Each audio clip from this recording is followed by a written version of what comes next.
Congresswoman Edwards is running a bit late, so at this time, I'm just going to take a few moments and just speak to everyone.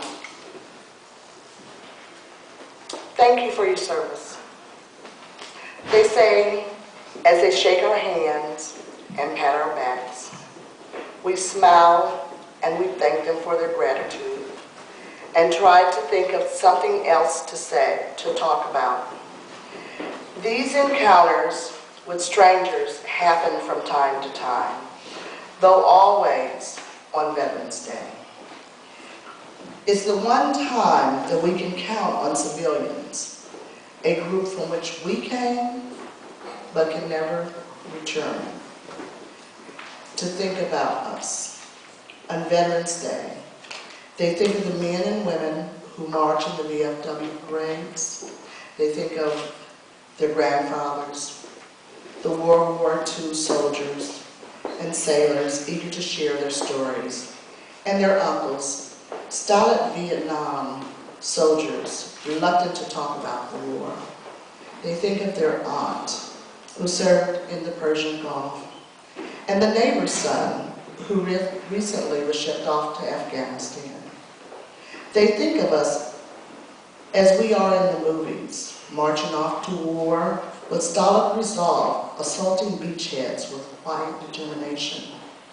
They think of us aligned on parade grounds, weapons and uniforms sparkling in the sun. The picture of discipline. They think that military service is all about combat, heroism, and uncommon acts of valor. But there are things that veteran knows. We know that few of us have ever saw battle, and that we're mostly just ordinary people who have performed common duties. We know that the service required us to leave our families and our friends.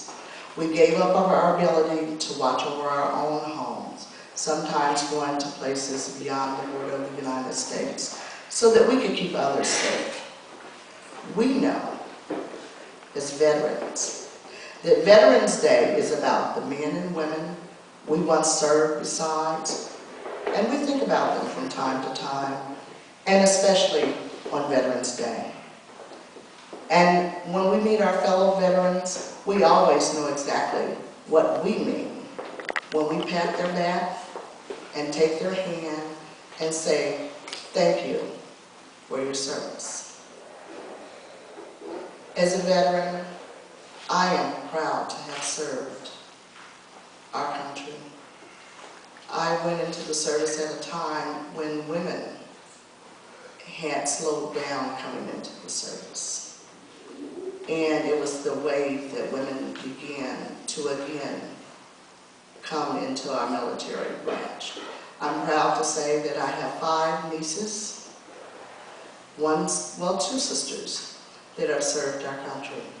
I currently have a sister that's in Afghanistan, and I'm praying for her safe return, as I pray for each one of our people that have served in Afghanistan and are currently in Iraq, and all of those places that they are fighting and working to ensure that we here are safe at home.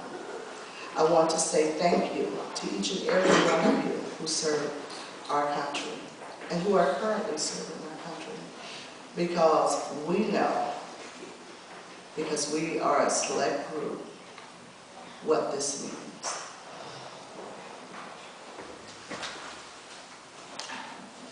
Thank you, Mayor Goodall. At this time, I would like to ask Mrs. Betty Bryan, will you please present the wreath in memory of all past and present veterans.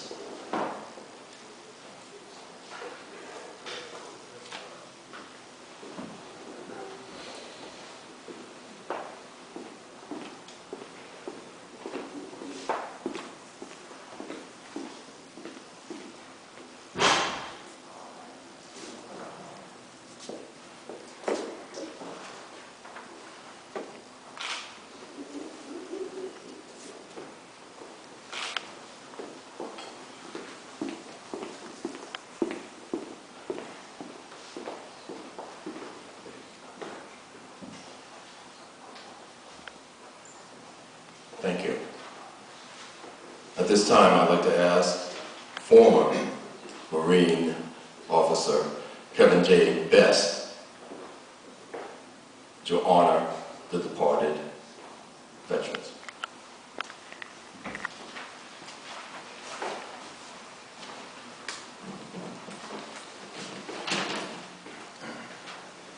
Good morning, everyone. Good morning.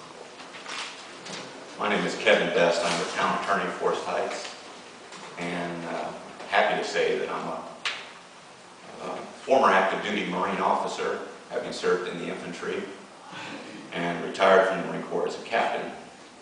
I'm a graduate of the U.S. Naval Academy, and I've served with literally hundreds, not thousands, of young men and women in the military. I want to thank you for your service. I particularly want to say thank you to the young Marines. Having served in the Marine Corps, it's a special service, particularly the Corps, but all veterans deserve special honor. I want to thank some people in my life. I want to thank my father-in-law, who was a B-26 pilot in World War II. He has long since passed, but he served his country during a remarkable time, World War II, the greatest generation that served our country. And he was one of them. I want to thank my great-great-great-grandfather-in-law, who served as a Union lieutenant in the 16th Pennsylvania Cavalry. And he was responsible, while serving the Union Army, in August of 1864, taking the life of killing a Confederate general in that campaign. And he also shed blood for his country and served 3 years during that great calamity known as the Civil War, or the war between the states. So I want to thank him. I want to thank my brother, who's a technical sergeant in the Air Force, who gave me my first salute as a brand new second lieutenant. I want to thank my father, who served in the 1950s as a Marine officer, as a Marine private first class. So I followed in his footsteps. I'd like to read from a passage.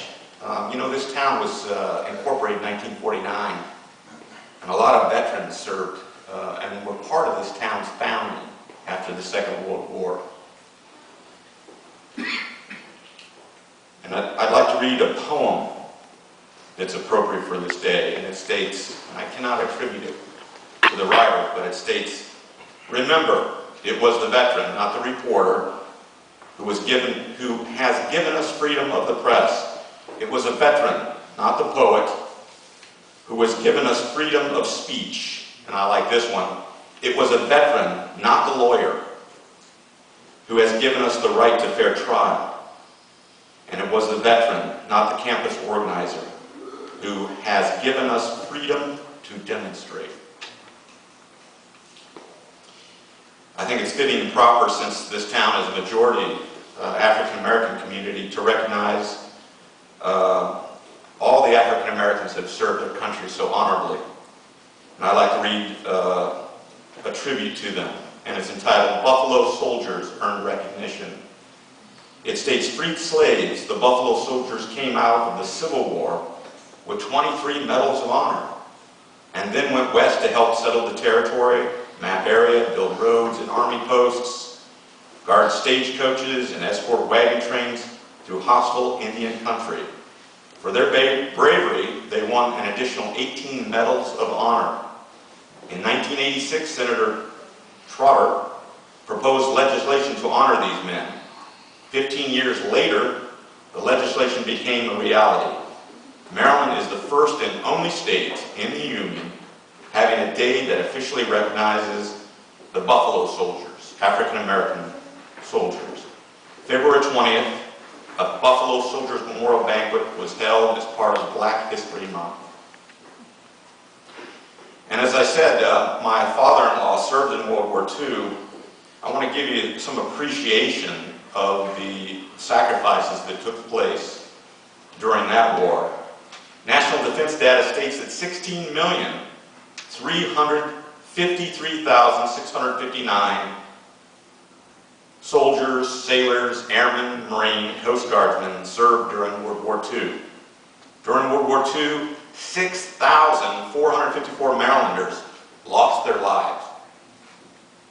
and 1 million military personnel have been lost in conflicts for our country in World War II alone.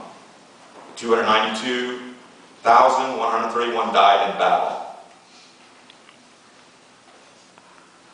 So we thank our veterans today.